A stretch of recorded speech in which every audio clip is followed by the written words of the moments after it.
मारे 4 मीटर की ऊंचाई पर उड़ते एक एयरप्लेन में एक छोटा कुत्ता पागलों की तरह पीछे के केबिन के दरवाजे पर भौंके जा रहा था। एयर होस्टेस को लगा कुत्ता बस यूं ही शोर मचा रहा है, लेकिन जैसे ही उसने दरवाजा खोलने का बटन दबाया, एक पल पहले तक चिल्ला रहा वो कुत्ता डर के मारे पूंछ दबाकर भाग गया। एयर होस्टेस कुछ समझ पाती इससे पहले ही अगले पल एक खौफनाक आवाज पूरे जहाज में गूंज उठी। इस अचानक आई आवाज ने आगे वाले हिस्से में सो रहे पूर्व यूएन इन्वेस्टिगेटर जेरी की आंखें खोल दी। एक बुरी बेचैनी लिए उसने धीरे से दोनों हिस्सों के बीच का पर्दा हटाया और जो नजारा सामने था वो उसकी सबसे बुरी कल्पना से भी भयानक था। पिछला पूरा हिस्सा जीती जागती नर्क बन चुका था। खतरा भांपते ही बाकी यात्रियों ने एक पल की देरी नहीं की। सब अपना अपना सामान उठाकर रास्ता बंद करने में जुट गए, लेकिन तभी गलत रखा एक बैग अचानक नीचे खिसक गया। यह आवाज किसी बम से कम नहीं थी। उसे सुनते ही पागल झोंबी उस पूरी दीवार पर टूट पड़े। कॉकपिट में से ये सब देख रहा को पायलट घबरा गया और बेल्ट खोलकर निकलने ही वाला था कि कैप्टन ने उसे रोक लिया। उधर वो कमजोर सामान की दीवार पूरी तरह ढह चुकी थी। झोंबी के घुसते ही उस तंग जहाज में चीखें गूंज उठी। जिंदा लोगों के पास भागने की कोई जगह नहीं थी। इसी आखिरी पल में जेरी को एक उम्मीद की किरण दिखी। हजारों मीटर ऊपर उड़ते जहाज में ग्रेनेड फोड़ना खुद अपनी मौत को बुलावा देना था, लेकिन सामने मौत को देखते हुए जेरी ने बिना हिचकिचाए ग्रेनेड की पिन खींच ली। अब सवाल था कि यह आखिरी दाम काम करेगा या नहीं, और आसमान में यह झोंबी तबाही आई कहां से। दरअसल यह सब शुरू हुआ 3 दिन पहले फिलाडेल्फिया की एक भीड़भाड़ भरी सुबह से। उस वक्त जेरी अपनी फैमिली के साथ जाम में फंसा हुआ था। ऊपर से फौजी हेलीकॉप्टर गुजर रहे थे। रेडियो पर पागल कुत्तों की बीमारी फैलने की अजीब खबरें आ रही थी। तभी एक सिपाही ने उनकी गाड़ी का शीशा तोड़ा और आगे निकल गया। इन्वेस्टिगेटर रह चुके जेरी को कुछ गड़बड़ लगने लगी। जैसे ही वो नीचे उतरा, आगे से एक भारी धमाका हुआ। इससे पहले कि वो कुछ समझता, पीछे से एक सिपाही आया और चिल्लाकर तुरंत गाड़ी में वापस जाने को कहा। लेकिन तभी एक बेकाबू भारी ट्रक तोप के गोले की तरह आया और उस सिपाही को गाड़ी समेत रौंदता चला गया। बिना रुके वो ट्रक पूरे जाम में तबाही मचाता रहा। ये नजारा देखते ही जेरी के दिमाग में खतरे की घंटी बज उठी। उसने किसी तरह जाम में से रास्ता निकाला, लेकिन इस तबाही के आगे एक इंसान की गाड़ी चलाने की काबिलियत कुछ नहीं थी। एक के बाद एक टक्करें हो रही थी और आखिरकार जेरी की गाड़ी भी ठुक गई। चारों किसी तरह बच तो गए, लेकिन सड़क का नजारा किसी बुरे सपने से कम नहीं था। जिधर भी नजर जाती उस भागती भीड़ में अनगिनत संक्रमित लोग थे। ये आम झोंबी नहीं थे। इनकी रफ्तार बोल्ट जैसी थी। पागल कुत्तों की तरह जो भी इन्हें मिले उसे काटते जा रहे थे। और इसी भागम भाग में जेरी ने अपनी आंखों से एक आदमी को कटते देखा और कटने के अगले बस 12 सेकंड में ही वो आदमी अपने हाथ पैरों को मरोड़ते हुए खड़ा हो गया, जो साफ तौर पर एक झोंबी में बदल चुका था। यह फैलाव की रफ्तार न सिर्फ किसी भी फिल्म में बल्कि असल दुनिया में भी हो तो आधी से ज्यादा इंसानी आबादी का सफाया तय था। झोंबी की यह सुनामी पूरी सड़क को निगलती जा रही थी। जेरी की फैमिली ने एक पड़ी हुई बड़ी गाड़ी उठाई और किसी तरह एक झोंबी को मारकर वहां से निकले और उस बुरे सपने से बाहर आ गए। लेकिन मुसीबत पीछा नहीं छोड़ रही थी। भागते हुए जेरी को पता चला कि पूरा शहर तबाह हो चुका है, और सबसे बुरा यह कि इसी वक्त उसकी बड़ी बेटी का दमा भड़क उठा। उनके पास अभी इसके लिए कोई दवाइयां भी नहीं थी। वह तुरंत गाड़ी लेकर पास के मार्ट में पहुंचे। वक्त बहुत कम था। दोनों ने एक एक बच्चा संभाला और अलग अलग दिशा में जरूरी सामान इकट्ठा करने निकल पड़े। तभी जेरी दवाई लेकर बाहर निकला ही था कि अचानक छोटी बेटी की चीख सुनाई दी। जेरी तुरंत उसके पास गया और देखा कि 2 बदमाशों ने मिलकर उसकी बीबी को पकड़ लिया है। वह उन पर चिल्लाया, लेकिन तभी एक बदमाश ने बंदूक निकाल ली। जेरी ने भी एक पल नहीं सोचा और सीधे गोली मारकर उसे वहीं ढेर कर दिया। लेकिन अभी दोनों ने चैन की सांस ली भी नहीं थी कि एक पुलिस वाला वहां आ धमका। जेरी ने हाथ ऊपर किए, लेकिन अगले ही पल उस पुलिस वाले ने जमीन पर पड़ी लाश को नजरअंदाज किया और खुद भी लूटपाट में शामिल हो गया। साफ था कि इस तबाही में कानून और इंसानियत दोनों खत्म हो चुके थे। जब घबराया हुआ जेरी का परिवार दुकान से बाहर निकला तो पता चला कि जिस गाड़ी से वो भागने वाले थे वो भी किसी और ने चुरा ली थी। जेरी को तुरंत एहसास हो गया कि रोड पर रहना सेफ नहीं है। वह तुरंत बीवी और बच्चों को लेकर पास की एक इमारत की तरफ भागा और साथ साथ यूएन के अपने दोस्त टेरी को फोन लगाया, जो अगली सुबह तक उन्हें रेस्क्यू करने आने वाला था। लेकिन उसके लिए उन्हें किसी ऊंची जगह तक पहुंचना जरूरी था। जल्द ही चारों एक ऊंची बिल्डिंग के नीचे पहुंच गए, लेकिन तभी एक झोंबी ऊपर से सीधे नीचे आ गिरा। उस धमाके की आवाज से आसपास के सारे झोंबी जाग उठे। सब लोग तुरंत इमारत के अंदर घुसे और दरवाजा बंद कर दिया, लेकिन तुरंत बाहर से जोरदार धक्के शुरू हो गए। सीढ़ियों से ऊपर की तरफ भागते हुए 7 मंजिल चढ़ने के बाद उन्हें एक जिंदा परिवार मिला। यह मेहरबान मैक्सिकन परिवार था जिसने जेरी की फैमिली को न सिर्फ अंदर लिया बल्कि अपना थोड़ा सा खाना भी बांटा। अगली सुबह जेरी ने उनसे भी साथ चलने की गुजारिश की, लेकिन घर के मर्द ने शुक्रिया कहकर मना कर दिया। जेरी ने भी जोर नहीं दिया। आगे की मुश्किलों के लिए उसने वहीं से जुगाड़ किया और एक तेज चाकू को टेप से क्लीनिंग मोप की डंडी पर बांधकर भाला बनाया और एक मोटी किताब को कलाई पर कसकर लपेट लिया ताकि झोंबी के काटने से बचा जा सके। चलने से पहले चारों ने एक रस्सी से खुद को एक दूसरे से बांध लिया ताकि भाग दौड़ में कोई बिछड़ न जाए। लेकिन जो डर था वही हुआ। ये लोग अभी निकले ही थे कि पीछे रुके उस मैक्सिकन परिवार पर झोंबी का हमला हो गया। उधर जेरी ने जैसे ही छत की तरफ जाने वाला दरवाजा खोला, एक झोंबी दहाड़ता हुआ सामने आ गया। उसने तुरंत भाले से उसे खत्म कर दिया, लेकिन बच्चों की चीखें सुनकर आसपास के झोंबी भी उनकी तरफ आने लगे। सब लोग सीढ़ियों से छत की तरफ जान लगाकर उठाकर भागने लगे। झोंबी की रफ्तार बहुत तेज थी। बीवी और बच्चों को वक्त देने के लिए जेरी ने बैग कैरन को थमाया और खुद सीढ़ियों पर रुककर उन्हें रोकने लगा। लड़ते हुए गलती से कुछ काला खून उसके मुंह में चला गया और अगले ही पल उसे लगा कि अब सब खत्म हो चुका है। तभी एक गोली की आवाज गूंजी। सामने देखा तो वो मैक्सिकन छोटा लड़का था जो किसी तरह बच गया था। उधर छत पर पहुंची कैरन ने भी तुरंत सिग्नल फ्लैशलाइट जला दी, लेकिन जैसे ही जेरी उस लड़के के साथ छत पर पहुंचा, वो पागलों की तरह सीधे 100 मीटर ऊंची छत के किनारे पर जा खड़ा हुआ और 12 सेकंड की गिनती शुरू कर दी। अगर वो बदल गया तो बिना एक पल सोचे नीचे कूद जाएगा। वह अपनी बीवी और बच्चों को नुकसान पहुंचाने का एक मौका भी खुद को नहीं देना चाहता था। लंबे 12 सेकंड बीते। किस्मत से जेरी को कोई इन्फेक्शन नहीं हुआ था।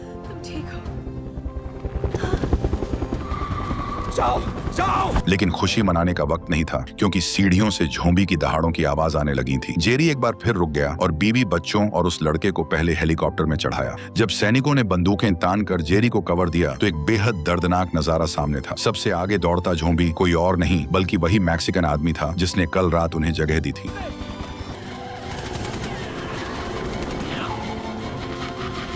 आखिरी कुछ झोंबी छत से नीचे गिर गए और किसी तरह यह परिवार एक बार फिर बच निकला। 2 घंटे बाद हेलीकॉप्टर अटलांटिक महासागर में खड़े आर्गस नाम के बैटलशिप पर उतरा, जहां टेरी डेक पर पहले से उनका इंतजार कर रहा था। लेकिन इस तबाह दुनिया में यहाँ कोई मुफ्त की सवारी नहीं थी। उस बाजार जैसे अफरा तफरी भरे अस्थायी कमांड सेंटर में टेरी ने जेरी को एक के बाद एक भयानक सच्चाइयां बताई। राष्ट्रपति मर चुका था, जमीन पूरी तरह तबाह हो चुकी थी और इस जहाज पर भी जरूरी सामान खत्म होने की कगार पर था। सीधे शब्दों में कहें तो यह जहाज एक डूबती हुई तैरती कब्र था। तभी फौज का सबसे बड़ा अफसर कर्नल सामने आया और बिना किसी बकवास के सीधे मेन बात पर आ गया। फौज ने एक खुफिया सूचना के आधार पर वायरस की जड़ दक्षिण कोरिया में तैनात अमेरिकी सैनिक अड्डे तक पहुंचाई थी, लेकिन मुश्किल यह थी कि वो सूचना भेजने के बाद वहां से कोई जवाब नहीं आया था। ये जानकारी एक बेहद काबिल वायरस स्पेशलिस्ट डॉक्टर के पास थी और कर्नल का मकसद एकदम साफ था। वो चाहते थे कि यूएन का सबसे बेहतरीन जांचकर्ता जेरी एक बार फिर मैदान में उतरे और उस डॉक्टर को कोरिया ले जाकर शुरुआती मरीज को ढूंढे। जेरी कुछ बोल पाता इससे पहले ही कर्नल ने अमेरिकी अंदाज में आखिरी बात कह दी। बात इतनी साफ थी कि चारों समझ गए, या तो जेरी यह काम करे वरना आज रात उसकी पूरी फैमिली को झोंबी से भरे उस तबाह शहर में वापस फेंक दिया जाएगा। अपने परिवार को बचाने के लिए जेरी को मजबूरन ये मौत से खेलने वाला सफर कबूल करना पड़ा और पहला पड़ाव दक्षिण कोरिया का हम्फ्रीज सैनिक अड्डा था,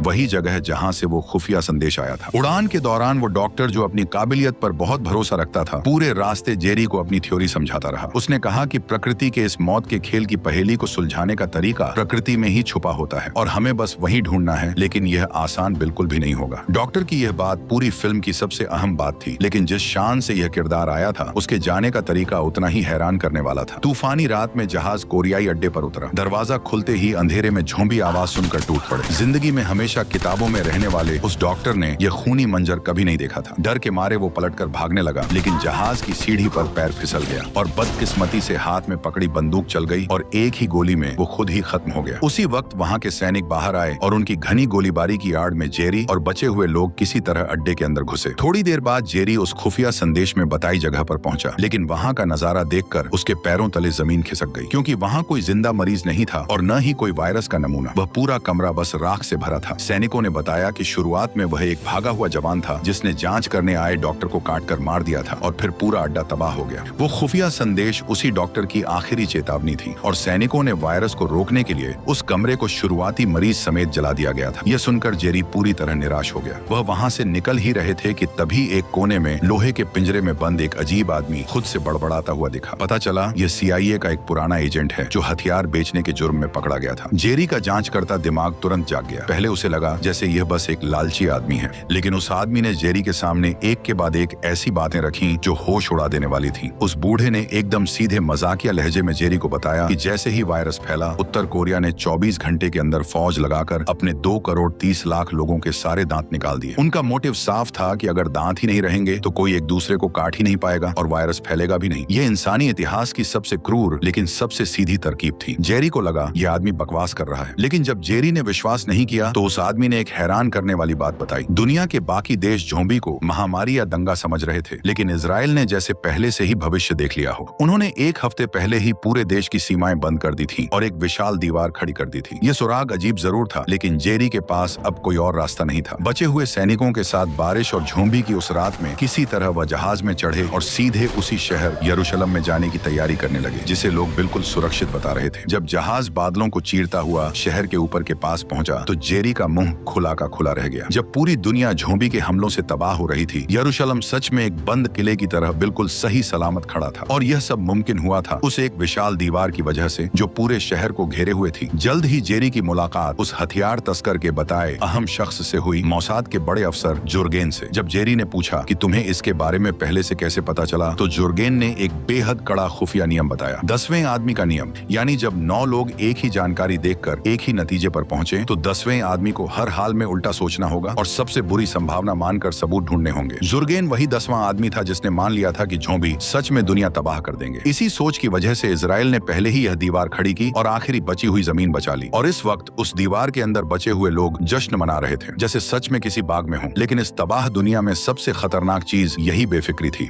दीवार के अंदर वाले भूल गए कि ये राक्षस शिकार कैसे करते हैं। दीवार के बाहर लाखों झोंबी पागल चींटियों की तरह उमड़ पड़े। उनमें कोई अक्ल नहीं थी, लेकिन वो एक दूसरे के ऊपर चढ़ते गए और देखते ही देखते उस कई मंजिल ऊंची दीवार के नीचे झोंबी का एक जीता जागता पहाड़ खड़ा हो गया। जेरी को खतरा समझ आ गया, लेकिन तब तक बहुत देर हो चुकी थी। जैसे ही पहला झोंबी दीवार के ऊपर से गिरा और भीड़ में जा पड़ा, वो दीवार जिसे भगवान का किला कहा जाता था पल भर में टूट गई। चंद सेकंड में ऊपर से झोंबी का एक झरना नीचे गिरने लगा। लोगों को फिर से वो पुराना खौफ याद आ गया। इसी अफरा तफरी में जुर्गेन ने अपनी महिला सैनिक को आखिरी ऑर्डर दिया कि जेरी को हर हाल में बाहर निकालो। इस भगदड़ में जेरी की नजर एक बेहद अजीब नजारे पर पड़ी। एक लड़खड़ाता बूढ़ा आदमी वहीं खड़ा था और उसके आसपास के पागल झोंबी उसे बिल्कुल नजरअंदाज कर रहे थे। लेकिन इतना सोचने का वक्त नहीं था। उधर पूरे सुरक्षित इलाके में झोंबी कई गुना तेजी से फैल रहे थे। भागते हुए एक तंग रास्ते में एक सैनिक को झोंबी ने अचानक हवा में उठा लिया। उस सैनिक ने खुद ही ग्रेनेड खींच लिया और आग की लपटों में अपनी जान दे दी। जल्द ही पूरी टीम एक गली में घिर गई। आगे पीछे दोनों तरफ झोंबी थे। मजबूरन वो पास की एक इमारत का दरवाजा तोड़कर अंदर घुसे और तभी जेरी को वो अजीब नजारा दोबारा दिखा। झोंबी की भीड़ के बीच एक लड़का था जिसकी तरफ कोई झोंबी देख तक नहीं रहा था। ये 2 बार का नजारा जेरी के दिमाग में कुछ जगाने लगा, लेकिन उसके पास सोचने का एक पल भी नहीं था। झोंबी ने दरवाजा तोड़ दिया और टीम कोने में दब गई।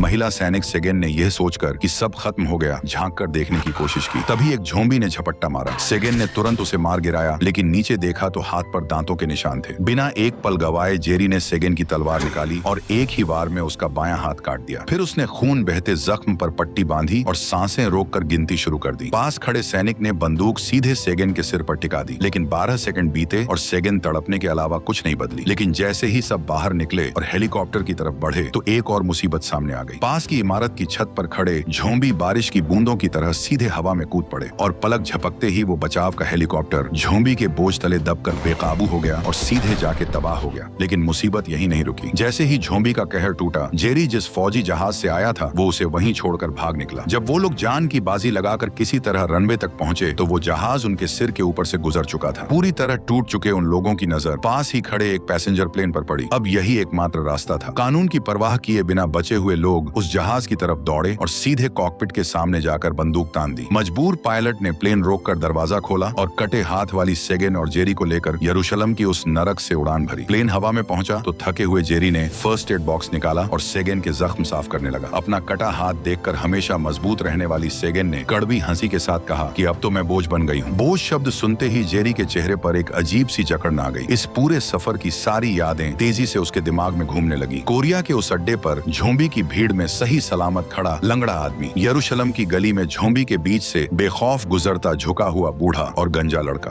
और इस सफर में सुनी वो बातें जो अब तक कानों में गूंज रही थीं। उस पल जेरी को सब समझ आ गया। उस पागल लेकिन शायद पूरी इंसानियत को बचाने वाले अंदाजे को परखने के लिए उसने तुरंत कॉकपिट का दरवाजा खटखटाया। जेरी का प्लान सुनकर पायलट ने बिना एक पल सोचे रास्ता बदल दिया और वेल्स के कार्डिफ हवाई अड्डे की तरफ पूरी रफ्तार से बढ़ गया। किसी को नहीं पता था कि वहाँ का WHO का केंद्र अभी भी चालू है या नहीं, लेकिन यह दांव लगाना जरूरी था। 6.5 घंटे बाद जहाज वेल्स की हवा में पहुंचा, लेकिन तभी नीचे केबिन में एक छोटा कुत्ता अपनी मालकिन की टांग छोड़कर नीचे के दरवाजे पर जोर जोर से भौंकने लगा। और इसी कुत्ते की असामान्य हरकत ने वो सब शुरू कर दिया जो इस कहानी की शुरुआत में हुआ था। और एक जोरदार धमाके के साथ उस तूफानी हवा ने जहाज को चीर दिया और जो झोंबी अभी तक पंजे फैलाए थे वो उस जबरदस्त खिंचाव में खिड़की से बाहर चले गए। लेकिन इस आखिरी दाम की कीमत भी चुकानी पड़ी। जहाज पूरी तरह बेकाबू हो गया और आखिरकार वेल्स के जंगल में जा गिरा। जब जेरी बेहोशी से जागा तो पूरे जिस्म में दर्द की लहरें दौड़ रही थीं। नीचे देखा तो लोहे का एक नुकीला टुकड़ा पेट में ढंसा हुआ था। तकलीफ सहते हुए वो नीचे गिरा। किस्मत से कटे हाथ वाली सेगेन भी बच गई थी। दोनों एक दूसरे का सहारा लेकर उस जंगल में पायलट की बताई दिशा में बढ़ने लगे। काफी देर बाद वो WHO केंद्र के दरवाजे पर पहुंचे। इतने लंबे सफर के बाद जेरी वहीं ढेर हो गया। जब आंखें खुली तो पूरे 3 दिन बीत चुके थे। पेट का जख्म सिल दिया गया था, लेकिन वो बिस्तर से बंधा हुआ था। सामने 2 अजनबी उसका सैटेलाइट फोन लिए उससे पूछताछ कर रहे थे। जेरी ने बिना देर किए UN के ऑफिसर टेरी का नंबर मिलाने को कहा, लेकिन फोन पर जो खबर मिली उसने जेरी का खून खौला दिया। उसके बहुत दिनों तक गायब रहने की वजह से अर्नी और बच्चों को बेरहमी से जहाज से उतार दिया गया और कनाडा के बर्फीले रिफ्यूजी कैंप में भेज दिया गया। यही अमेरिकी तरीका था, लेकिन उनसे मिलने के लिए पहले जिंदा रहना था। गुस्सा पीकर जेरी ने यह बात निगल ली। थोड़ी बातचीत के बाद उसे इमारत के अंदर मुख्य लेबोरेटरी में ले जाया गया। वहाँ बचे हुए सभी वैज्ञानिकों के सामने जेरी ने अपना वो पागलपन भरा, लेकिन शायद दुनिया को बचाने वाला अंदाजा रखा। उसका मानना था कि यह वायरस दरअसल एक बेहद चुनिंदा शिकारी है। ये सिर्फ तंदुरुस्त इंसानों को निशाना बनाता है। जो पहले से किसी गंभीर बीमारी में हो या जिसके जिस्म में कोई कमी हो, उसे यह बिल्कुल नजरअंदाज कर देता है। और यही वो छुपा हुआ जवाब है जो कुदरत ने इंसानों के लिए छोड़ा है। ये सुनकर पूरे कमरे के वैज्ञानिक एक दूसरे का मुंह देखने लगे। इस जहर से जहर को काटने का तरीका थ्योरी में बिल्कुल सही लग रहा था, लेकिन सबसे बड़ी मुश्किल यह थी कि उनके पास इस वक्त काम का एक भी वायरस का नमूना नहीं था। सारे खतरनाक नमूने पहले से तबाह हो चुके बी हिस्से में रखे थे, जहाँ 80 से ज्यादा झोंबी कब्जा जमाए बैठे थे। इसका मतलब था कि उस अनजान अंदाजे को परखने के लिए किसी को उस मौत की जगह में घुसकर जान जोखिम में डालकर नमूने लाने होंगे। और एक बार फिर यह काम जेरी ने अपने सिर ले लिया। उसके साथ कटे हाथ वाली सेगेन और एक डॉक्टर भी गए। तीनों ने किताबों और टेप से अपनी कलाइयां लपेटी और हाथों में लोहे की रोड और कुल्हाड़ी लेकर उस मौत के कुएं में उतर गए। तीनों भूतों की तरह झोंबी की आंखों के सामने से गुजरते रहे, लेकिन नमूनों के कमरे के आखिरी मोड़ पर डॉक्टर की लोहे की रोड गलती से टकरा गई। उस कान फाड़ू आवाज ने आसपास के झोंबी जगा दिए और पल भर में वो उन तीनों की तरफ दौड़ पड़े। इस आखिरी पल में जेरी ने खुद पीछे रुकने का फैसला किया। वो सीढ़ियों की रेलिंग पर जोर जोर से रोड मारने लगा ताकि सारे ज़ॉम्बीज़ उसकी तरफ खींच आएं और सेगेन और डॉक्टर को रास्ता मिल जाए। जेरी ने किसी तरह अपनी फुर्ती से खुद को बचाए रखा, लेकिन उधर सेगेन और डॉक्टर के पीछे भी झोंबी पड़ गए थे। उसी वक्त जेरी नमूनों के कमरे में घुस गया। तमाम बोतलें और शीशियां देखकर उसने जो भी हाथ लगा सब बक्से में भर लिया, लेकिन जाने लगा तो सामने शीशे के दरवाजे के बाहर एक झोंबी खड़ा था और यही एकमात्र रास्ता था। अब सामने झोंबी और हाथ में अनजान नमूने थे। जेरी को एक ही रास्ता दिखा और उसने उन अनजान नमूनों में से कोई एक का इंजेक्शन खुद को ही लगाने का फैसला किया। इंजेक्शन लगाने से पहले जेरी ने एक आखिरी मैसेज अपनी फैमिली के लिए लिख दिया, फिर बिना हिचकिचाए एक पूरी अनजान दवाई सीधे अपनी बाह में उतार दी। 1 घंटे के बाद जेरी नमूनों का बक्सा उठाकर शीशे के दरवाजे के सामने आया और दरवाजा खोल दिया। झोंबी सीधे उसके चेहरे तक आया। उसने जेरी को सूंघा और अपने दांत किटकिटाने लगा और 2.5 सेकंड बाद झोंबी ने मुंह फेर लिया। यह दांव भी जेरी जीत गया था, लेकिन यह साबित भी करना था। जेरी ने पास की वेंडिंग मशीन के सामने रुककर एकदम इत्मीनान से एक ठंडी कोल्ड ड्रिंक निकाली और रिलैक्स होकर पीने लगा। फिर मशीन का दरवाजा खोलकर सारी कोल्ड ड्रिंक्स फर्श पर गिरा दी। यह शोर पूरी इमारत के झोंबीज को जगाने के लिए काफी था। अब उस बिल्डिंग के सारे झोंबी उसी की तरफ आ रहे थे, लेकिन अब ज़ॉम्बीज़ के लिए जेरी मानो वहां था ही नहीं और वो बेफिक्री से उस ज़ॉम्बीज़ के तूफान के बीच से चलता हुआ बाहर निकल गया। लेबोरेटरी में वापस पहुंचते ही वैज्ञानिकों ने तुरंत जेरी को एंटीबायोटिक दिया और किस्मत ने एक बार फिर उसका साथ दिया। जो नमूना उसने अंदाजे से चुना था वो सिर्फ एक साधारण जीवाणु था, कोई जानलेवा वायरस नहीं। अहम नमूने हाथ आने के बाद जेरी और सेगेन ने WHO सेंटर से विदाई ली। 60 घंटे बाद तमाम मुसीबतों से गुजरा हुआ जेरी कनाडा के रिफ्यूजी कैंप के किनारे पर अपने परिवार से जा मिला।